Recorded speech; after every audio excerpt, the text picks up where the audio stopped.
Baik, selamat malam Bapak Ibu Saudara kekasih dalam Tuhan.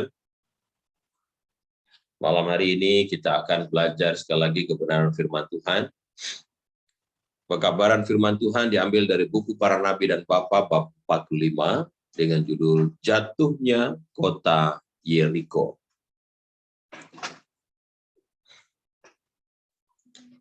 Setelah kita belajar kemarin tentang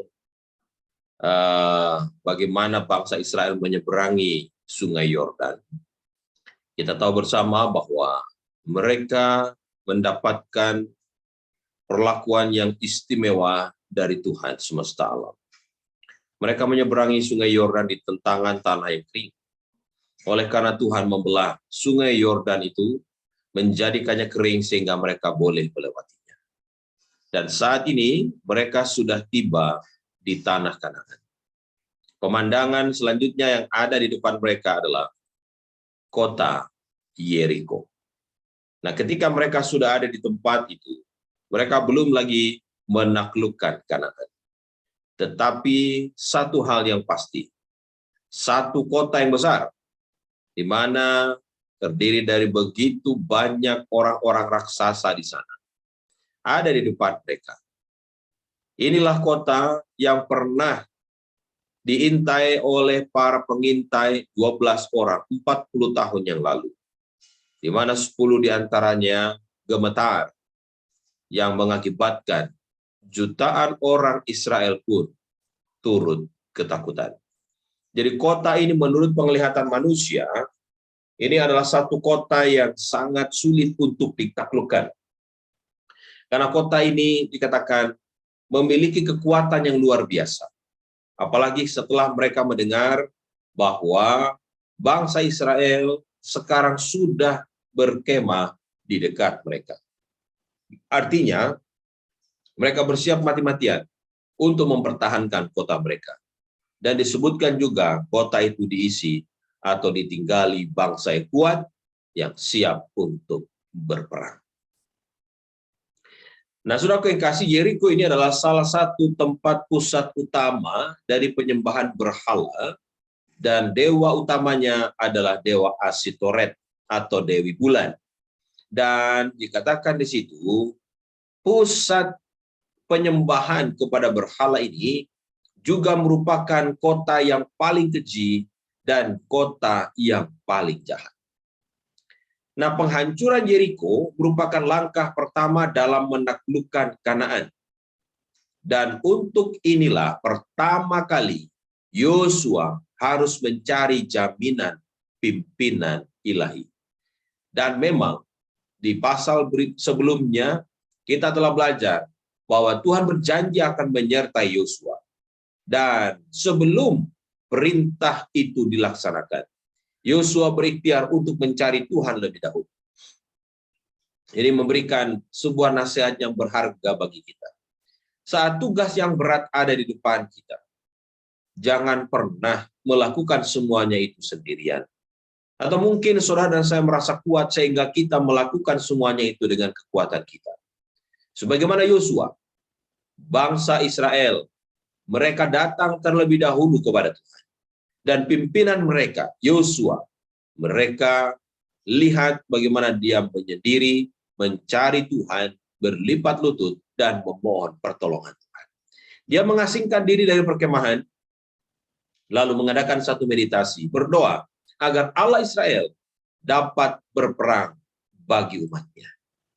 Dan malam hari itu, saudaraku, di dalam pergumulannya, dia melihat seorang serdadu yang bersenjata, yang berperawakan tinggi dan berwibawa, dengan pedang yang terhunus di tangannya, mendatangi dia. Dan dikatakan di situ, Yosua bertanya, kawankah engkau atau lawan? Tetapi jawab yang diberikan orang itu sungguh di luar dugaan. Dia berkatakan, akulah panglima bala tentara Tuhan, dan sekarang aku datang. Tanggalkan kasutmu, sebab tempat engkau berdiri itu kudus. Yosua tidak menyangka bahwa dia mendapatkan kunjungan yang istimewa. Siapa sebenarnya malaikat yang datang ini? Rodo buat mencatat, dia adalah Kristus. Seorang yang ditinggikan, dan sekarang berdiri di hadapan pemimpin Israel. Dan dikatakan dengan penuh kegentaran, Yosua bersujud, menyembah, dan mendengar sebuah jaminan disampaikan. Ketahuilah, aku serahkan ke tanganmu Yeriko ini, beserta rajanya, dan pahlawan-pahlawannya yang gagah perkasa. Dan ia menerima petunjuk untuk menaklukkan kota itu. Malaikat itu ternyata adalah Yesus sendiri. Dan kita bisa melihat rupanya betapa hebat cinta Tuhan kepada umatnya. Yesus datang dan memberikan berkat khusus kepada bangsa Israel. Secara khusus, jaminan pemeliharaan itu diberikan lewat pemimpinnya, lewat hambanya, Yosua. Dan kita boleh lihat di situ, ini adalah penaklukan pertama mereka. Yeriko adalah satu kota yang besar, yang kuat, yang menurut manusia mustahil untuk ditaklukkan. Tetapi Tuhan memberikan jaminan bahwa kota yang megah dan besar ini akan dihancurkan. Malam hari itu, Yosua mendapatkan satu perintah untuk mengerahkan tentara Israel. Tidak perlu ada penyerangan, katanya. Mereka hanya diperintahkan untuk mengelilingi kota itu sambil membawa peti perjanjian Allah dan meniup terompet atau nafiri. Di dalam Yosua pasal 6 ayat yang pertama katakan, dalam pada itu Yeriko telah menutup pintu gerbangnya. Telah tertutup kota itu karena orang Israel. Tidak ada orang keluar atau masuk. Coba lihat. Dalam posisi siap bertempur, tetapi mereka menutup gerbang itu. Dan dikatakan kegentaran yang luar biasa sementara menghinggapi mereka. Nah, Bapak Ibu Saudara dalam Tuhan, Yeriko ini memiliki luas kira-kira 4 hektar. Dan Yeriko merupakan kota benteng, bukan hanya bagi penduduknya, tetapi juga bagi mereka yang tinggal di sekitar situ. Tembok-temboknya ditemukan ada 2 jenjang, setinggi 14 meter dan tebalnya 6 meter. Ini tidak main-main. Masih ingat deskripsi Babylon? Mungkin saya belum pernah sampaikan di Jumat ini. Sama seperti Yeriko, Babylon juga memiliki tembok yang sangat kokoh dan besar. Dan dikatakan tebalnya itu 6 meter. Bayangkan tembok seperti apa ini, tebalnya 6 meter. Dengan tinggi 14 meter. Itu makanya dikatakan mereka merasa bahwa kota ini adalah satu kota yang sulit untuk ditaklukkan. Dan tidak heran, penduduknya merasa bahwa mereka aman-aman saja. Yeriko dianggap sebagai tak terkalahkan dan dilindungi oleh dewa-dewa Kanaan. Dan perebutan Yeriko menjadi kunci seluruh strategi perang Yosua, karena hal itu akan menunjukkan keunggulan Allah Israel atas dewa-dewa Kanaan, dan dengan demikian kekalahan Kanaan sudah pasti. Jadi target utama yang pertama yang harus dikalahkan di wilayah Kanaan ini adalah Yeriko.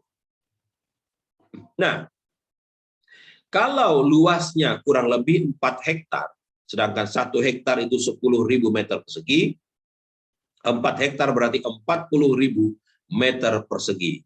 Nah, dengan rumus yang ada ini, didapati bahwa keliling luas atau keliling wilayah itu disebutkan 4 kali 200 meter.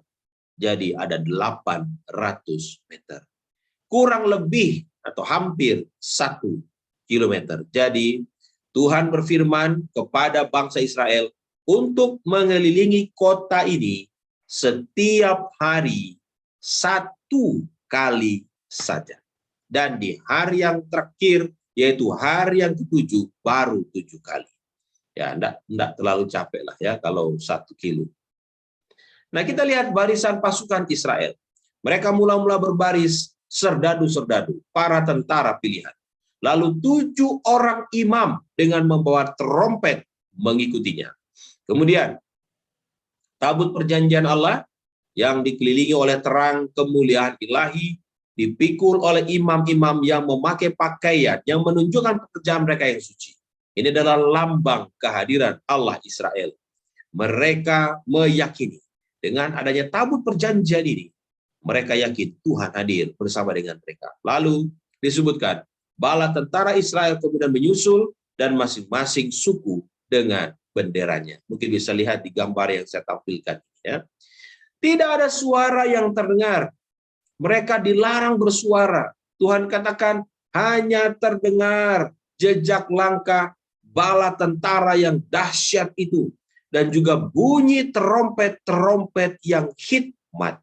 Menggema di antara bukit-bukit dan di seluruh jalan-jalan di kota Yeriko. Setelah di setiap hari mereka berjalan keliling 1 kali putaran, lalu dengan tenang mereka kembali ke tenda mereka, beristirahat, dan tabut perjanjian itu pun dikembalikan ke bait suci. Begitu terjadi selama 6 hari, ya, selama 6 hari. Dan yang menarik Bapak Ibu, dikatakan penduduk kota Yeriko ini, ya, karena kota ini 6 meter lebarnya dan tingginya 14 meter.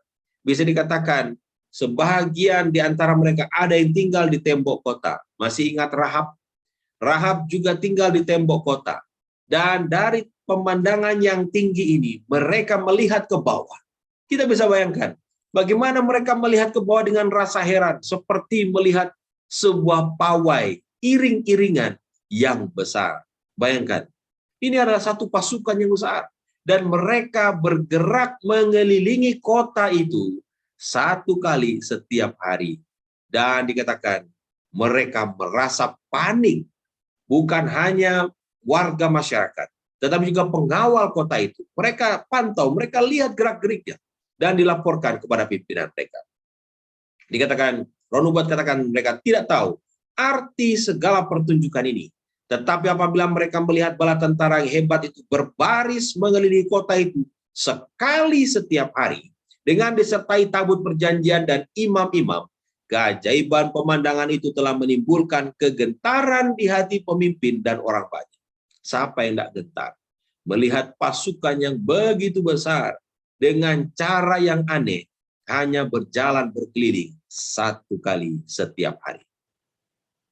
Bapak Ibu Saudara yang kasih, 6 hari lamanya bala tentara Israel itu mengelilingi kota itu. Dan hari yang ke-7 tibalah. Dengan menyingsingnya fajar, Yosua mengerahkan bala tentara Tuhan. Sekarang mereka diperintahkan berbaris mengelilingi kota Yeriko 7 kali. Dan pada saat trompet dibunyikan dengan nyaring, mereka harus berteriak dengan suara yang keras karena Allah telah memberikan kota itu kepada mereka. Luar biasa. Jadi setelah 6 hari mereka berkeliling kota itu sekali, sekarang di hari yang ke-7 1 kali saja, ya, mereka berkeliling 7 kali langsung 7 kali. Dan di akhir dari perjalanan mengelilingi kota itu sebanyak 7 kali, mereka berteriak. Apabila perjalanan keliling yang ke-7 itu berakhir, barisan yang panjang itu pun berhentilah.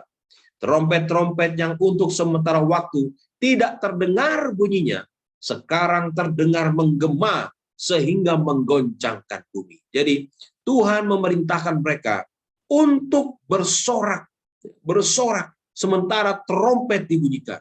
Dan setelah itu mereka disuruh silent, Bapak. Disuruh berhenti diam dan dengar. Tahu apa yang terjadi? Dinding-dinding batu yang kokoh itu bersama-sama dengan benteng-benteng dan menara-menaranya bergetar dan tercabut dari dasarnya, lalu jatuh ke bumi, hancur berkeping-keping. Ketika saya membaca kisah ini, saya merasa bahwa begitu ajaibnya campur tangan Tuhan dalam pengalaman ini. Bagaimana bisa trompet dan sorakan itu menghancurkan kota yang besar dan kokoh ini. Bangsa Israel menyaksikan semuanya itu dengan rasa takjub yang luar biasa. Pada akhirnya, masing-masing mereka menyandang pedangnya, naik di reruntuhan itu, dan Yeriko dilumpuhkan oleh kegentaran. Lalu bangsa Israel masuk menguasai kota itu. Bapak Ibu Saudara yang kasih, bangsa Israel telah memperoleh kemenangan bukan dengan kekuatan mereka sendiri. Kemenangan itu sama sekali berasal dari Tuhan dan sebagai buah sulung dari negeri itu. Kota ini dengan segala sesuatu yang ada di dalamnya harus diserahkan sebagai korban kepada Allah. Jauh sebelumnya, Tuhan sudah berfirman lewat hambanya Yosua bahwa apapun yang mereka dapatkan di kota ini harus dikhususkan bagi Tuhan.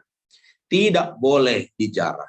Kalau mereka mengalahkan satu kota, boleh diambil apa yang ada di kota itu. Ini namanya barang jarahan. Tetapi khusus Yeriko dikatakan tidak diizinkan.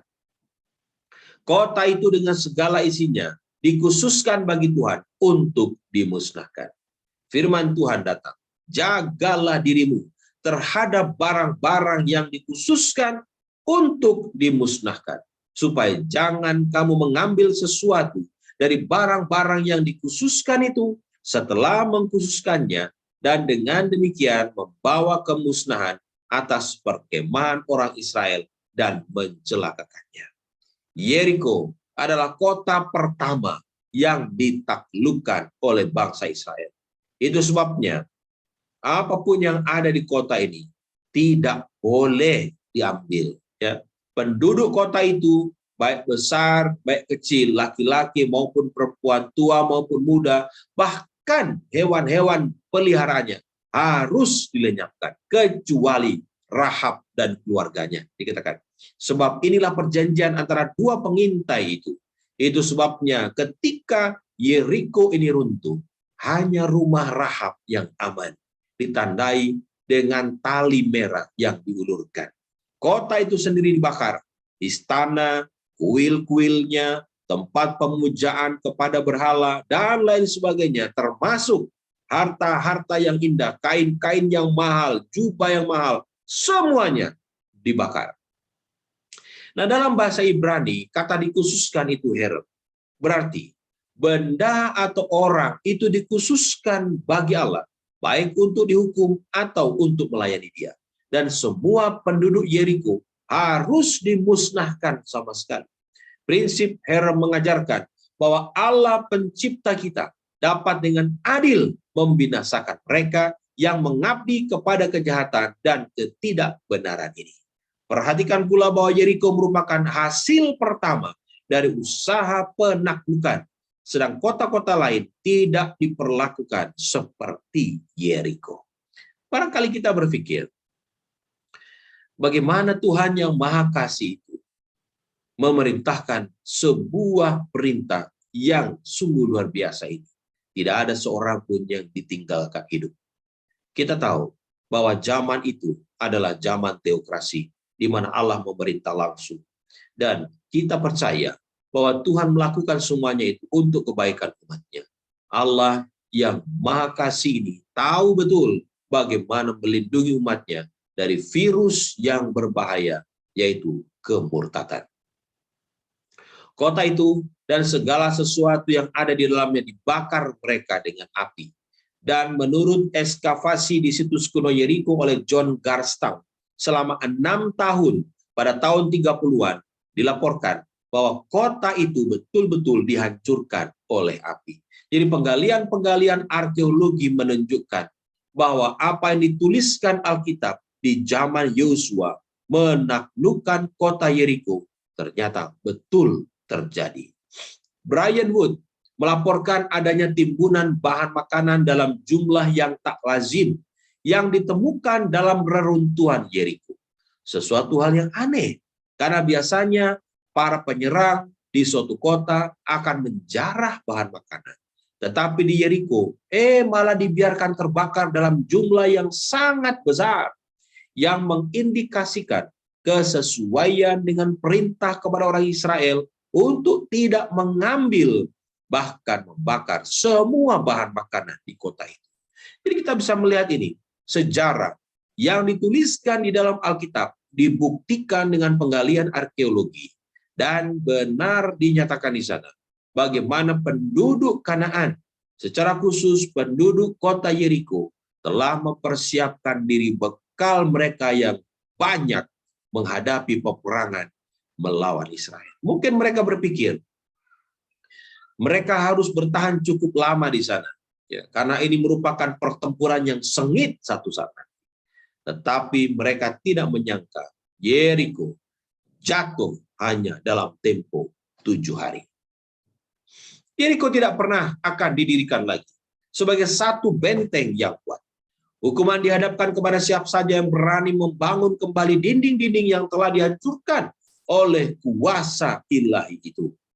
Jadi Tuhan sudah mengatakan satu firman kepada Yosua, terkutuklah di hadapan Tuhan orang yang bangkit untuk membangun kembali kota Yeriko ini. Dengan membayarkan nyawa anaknya yang sulung, ia akan meletakkan dasar kota itu. Dan dengan membayarkan nyawa anaknya yang bungsu, ia akan memasang pintu gerbangnya. Jadi kota ini tinggal menjadi kota yang terkutuk. Tidak akan pernah dibangun lagi. Siapapun yang membangunnya, kalau dia berani membangunnya, maka dia harus menjadikan keluarganya menjadi tumbal. Dan rupanya Bapak Ibu, ayat ini digenapi di zaman pemerintahan Raja Ahab bin Omri di kerajaan Israel Utara yang meliputi wilayah bekas kota Yeriko dan bersamaan dengan pemerintahan Asa dan Yosafat di Israel atau di kerajaan Israel bagian selatan atau Yehuda. Seperti dicatat di dalam Raja-Raja, 1 Raja-Raja pasal 16 ayat 34. Pada zamannya itu, Hiel orang Betel membangun kembali Yeriko. Dengan membayarkan nyawa Abiram, anaknya yang sulung, ia meletakkan dasar kota itu. Dan dengan membayarkan nyawa Segub, anaknya yang bungsu, ia memasang pintu gerbangnya sesuai dengan firman Tuhan yang diucapkannya dengan perantaraan Yosua bin Nun. Dan ini benar terjadi. Penggalian arkeologi di Yeriko menunjukkan bahwa tempat itu dihuni terus-menerus sejak zaman sebelum Abraham sampai sekitar tahun 1400 sebelum Masehi. Lalu kemudian tidak ditemukan tanda-tanda pemukiman sampai abad ke-9 sebelum Masehi, yaitu zaman Raja Ahab, di mana mulai muncul pemukiman kecil. Dan ayat ini atau peristiwa yang membuktikan kebenaran ayat ini. Pada stratum atau lapisan tanah abad ke-9 sebelum Masehi, ditemukan bekas-bekas rumah besar. Dan kemungkinan itu adalah rumah Hiel yang mendirikan kembali Yeriko, di mana ditemukan sebuah guci besar berisi sisa jenazah seorang anak kecil pada struktur gerbangnya, dan 2 guci yang serupa pada tembok-tembok sebuah rumah. Tuhan mengutuk Yeriko. Dan ketika ada orang yang berani membangunnya kembali, dia harus membayarnya dengan tumbal atau dengan harga keluarganya, anak-anaknya. Bapak Ibu Saudara yang kasih, betapa mudahnya dikatakan tentara sorga menghancurkan tembok Yeriko.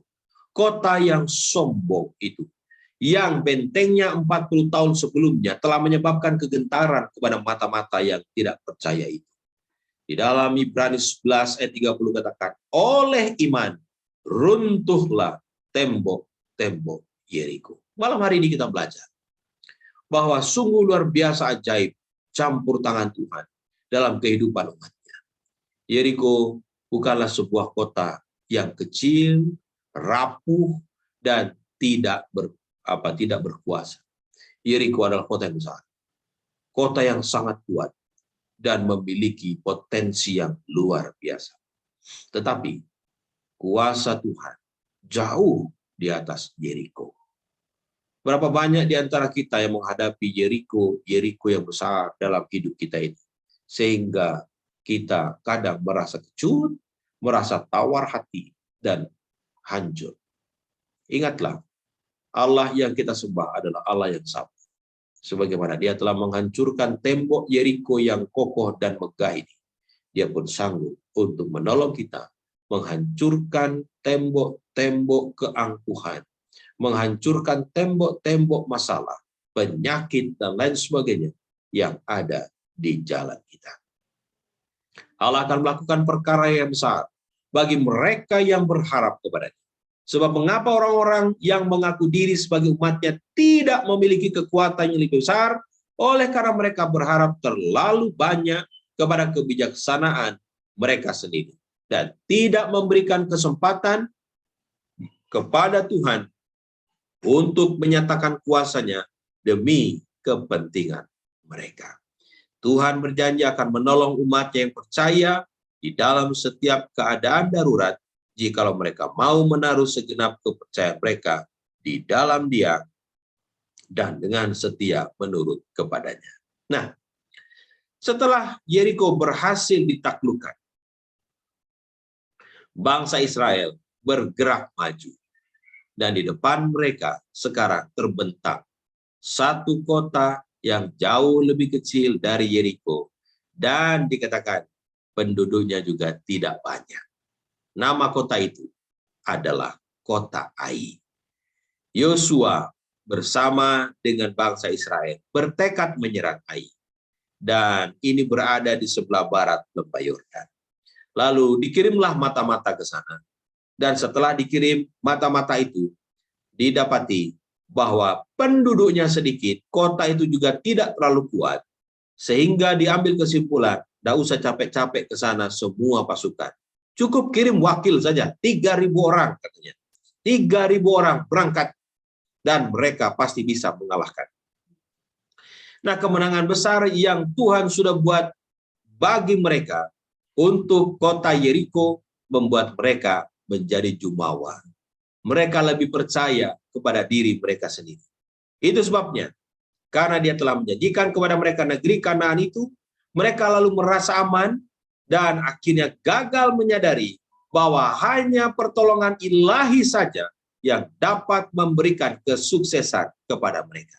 Bahkan Yosua sendiri telah mengadakan rencana-rencana menaklukkan kota Ai tanpa meminta nasihat Tuhan. Bangsa Israel mulai mengagung-agungkan kekuatan mereka sendiri, serta menganggap remeh musuh mereka.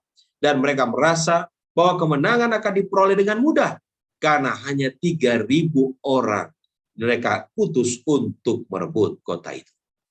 Karena tidak bertanya terlebih dahulu kepada Tuhan, maka di luar dugaan mereka gagal. 36 orang berlari dari serangan orang-orang Ai. Mereka menyerang dengan apa? Dengan percaya diri, 3.000 orang. Pada akhirnya mereka balik kucing. Penduduk kota Ai mengejar mereka dan membunuh 36 orang di antara mereka. Yang itu sebelumnya tidak pernah terjadi sebelumnya. Walaupun hanya 36 orang yang mati, bukan ratusan ataupun ribuan, tapi cukup membuat hati bangsa itu sangatlah tawar. Yosua menganggap bahwa kegagalan mereka itu sebagai ungkapan murka Allah. Dan dengan hati yang sedih dan susah, ia mengoyakkan jubahnya. Lalu sujudlah dia dengan mukanya sampai ke tanah di depan tabut Tuhan hingga petang, bersama dengan para tua-tua bangsa Israel sambil menaburkan debu di atas kepalanya. Yosua sebagai pemimpin adalah seorang yang paling merasa hancur, tertampar mukanya. Kenapa? Mengalahkan Yeriko, kota yang sangat besar dengan penduduk yang sangat kuat, hanya tempo 7 hari runtuh. Ini kota Ai, kecil saja, mereka lari lintang punggang membelakangi musuhnya. Sangat memalukan. Seandainya terdengar penduduk kota yang lain di Kanaan, maka mereka pasti akan dilibas habis. Bapak Ibu, rupanya ada dosa yang tersembunyi di antara mereka. Dan dosa itu ada di perkemahan. Harus diselidiki. Dan Tuhan katakan, itu harus dibuangkan sebelum berkat dan hadirat Tuhan dapat menyertai mereka. Tuhan berfirman, aku tidak akan menyertai kamu lagi jika barang-barang yang dikhususkan itu tidak kamu punahkan dari tengah-tengah. Rupanya ada di antara bangsa Israel ini yang berlaku curang. Bangsa itu sebelumnya sudah dikatakan, semua barang yang ada di Yeriko tidak boleh kamu ambil. Semua barang itu dikhususkan untuk Tuhan. Tapi ada yang mau mengambilnya. Ada yang curang, bahkan mengambil dan menyembunyikannya. Petunjuk diberikan kepada Yosua untuk mencari dan menghukum si penjahat itu. Dan setelah diatur sedemikian rupa, dibuanglah undi. Alkitab mencatat bagaimana suku demi suku, kaum demi kaum, keluarga demi keluarga. Akhir dari undian itu muncullah nama Akan bin Karmi. Dari suku Yehuda, ditunjuk oleh jari Allah sendiri sebagai penyebab kesulitan. Aduh, sungguh luar biasa. Nila setitik rusak susu sebelah. Oleh karena satu orang yang berbuat nista, maka seluruh jemaah harus merasakan akibatnya. Tuhan memerintahkan agar Akan bin Karmi ini dan keluarganya harus dibawa keluar perkemahan dan dilontari dengan batu. Si tamak Akan telah dirangsang oleh penglihatan akan jubah-jubah sinear yang indah. Sekalipun pada saat itu telah membawa dia berhadapan dengan maut, dia menyebutnya sehelai kain sinear yang indah. Sebuah dosa yang telah menuntun kepada dosa yang lain. Dan dia telah mengambil emas dan perak yang telah diserahkan kepada perbendaharaan Allah. Dia telah merampok dari Tuhan buah sulung dari negeri Kanaan. Dari sehelai kain atau baju sinear yang indah, dia lihat masih ada barang yang lain dan dia dapatkan di sana emas dan perak. Lalu dia ambil semuanya lalu disembunyikan di dalam tanah di bawah tendanya. Dosa keji yang telah memimpin kehancuran akan berakar pada sifat tamak di antara segala dosa. Inilah yang paling biasa terjadi dan yang paling dianggap remeh. Di dalam Lukas 12 ayat 15, berjaga-jagalah dan waspadalah terhadap segala ketamakan. Inilah sifat manusia yang seringkali sulit untuk dikalahkan. Banyak sekali umat Tuhan yang saat ini mengalami hal yang sama. Tamak, greedy, memiliki ambisi yang luar biasa. Dan semuanya itu pada akhirnya menghalalkan segala cara untuk mendapatkannya. Akan memang mengakui kesalahannya, tetapi sudah sangat terlambat. Seandainya dia mengakuinya jauh sebelum diadakan undian itu atau diadakan penelitian itu, tentu Tuhan akan mengampuni dia. Tetapi dia mengakuinya setelah ketahuan. Ya. Apabila dosanya tidak dapat disembunyikan lagi, dia mengakui apa yang sebenarnya. Dan betapa seringnya pengakuan seperti ini diadakan. Banyak sekali manusia yang menyembunyikan dosa-dosanya. Dan ketika orang lain tidak tahu, dia menganggap bahwa Tuhan juga tidak tahu. Dan pada akhirnya, ketika semuanya itu terjadi, sudah sangat terlambat. Selama mereka dapat menyembunyikan pelanggaran mereka dari sesama mereka, banyak orang seperti Akan merasa aman, menenangkan dirinya, bahwa Allah tidak akan terlalu teliti untuk mencatat kejahatan mereka. Kejahatan yang nyata-nyata mereka tahu itu salah, mereka sembunyikan dan menganggap bahwa Tuhan tidak melihat apa yang mereka lakukan. Dan akhirnya, setelah terlambat, dosa-dosa mereka akan mendapatkan mereka pada hari bila mana mereka tidak akan dapat lagi menyucikannya dengan korban untuk selama-lamanya. Bila mana catatan-catatan sorga dibuka, hakim itu tidak akan mengumumkan kepada manusia tentang dosa-dosanya melalui kata-kata camkan ini. Tetapi dengan melemparkan satu pandangan yang menembus serta meyakinkan, dan setiap perbuatan, setiap urusan-urusan menyangkut kehidupan, dengan jelas akan ditimbulkan kembali di dalam ingatan orang-orang yang berbuat kesalahan. Jadi Tuhan sebenarnya tidak perlu catatan-catatan itu. Tapi catatan itu diperlukan untuk menjadi bukti bahwa tindakan penghakiman itu benar. Dikatakan orang itu tidak perlu seperti di zaman Yosua, harus diselidiki dari suku sampai keluarganya. Tapi bibirnya sendiri akan mengakui kesalahan. Akan tiba masanya bila mana semua lidah akan mengaku segala dosa. Dosa yang tersembunyi dari pengetahuan manusia pada waktu itu akan diumumkan kepada seluruh dunia. Berhati-hatilah dengan dosa-dosa kita. Begitu banyak orang yang menganggap enteng hal ini. Dan dengan gampangnya melakukan hal-hal yang tidak berkenan di hadapan Tuhan sambil berpikir, tidak ada yang tahu. Bahkan Tuhan sendiri tidak akan terlalu jeli.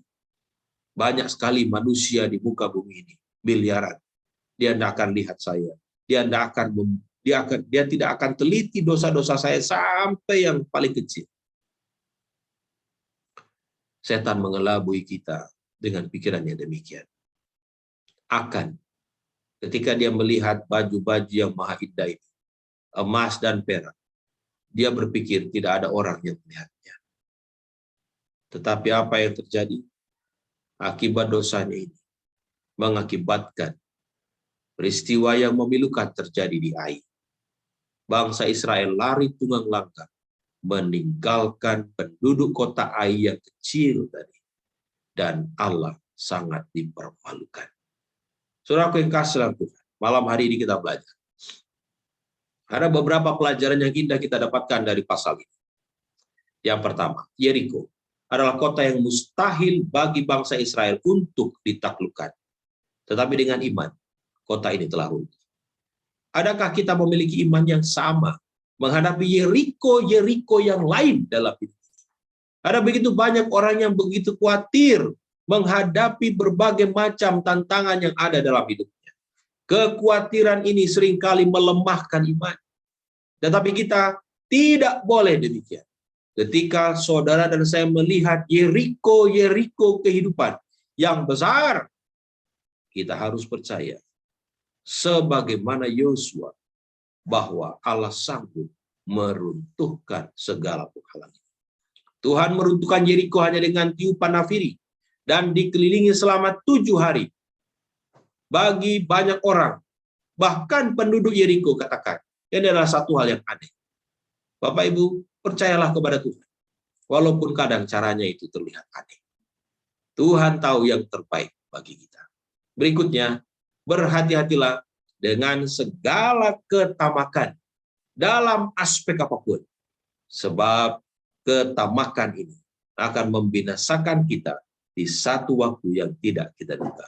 Ingatlah kepada akan.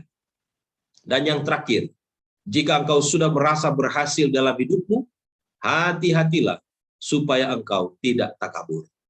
Ingatlah kota Ai. Kota yang besar Yeriko bisa dihancurkan. Tetapi karena kesombongan, karena takabur, bangsa Israel lari tunggang langgang dari penduduk Ai yang kecil.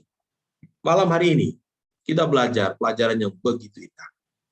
Dan Tuhan mau agar kehidupan bangsa Israel ini menjadi pelajaran yang berharga bagi kita. Apakah engkau akan meragukan janji Tuhan? Mari kita berdoa agar Tuhan senantiasa meneguhkan iman kita.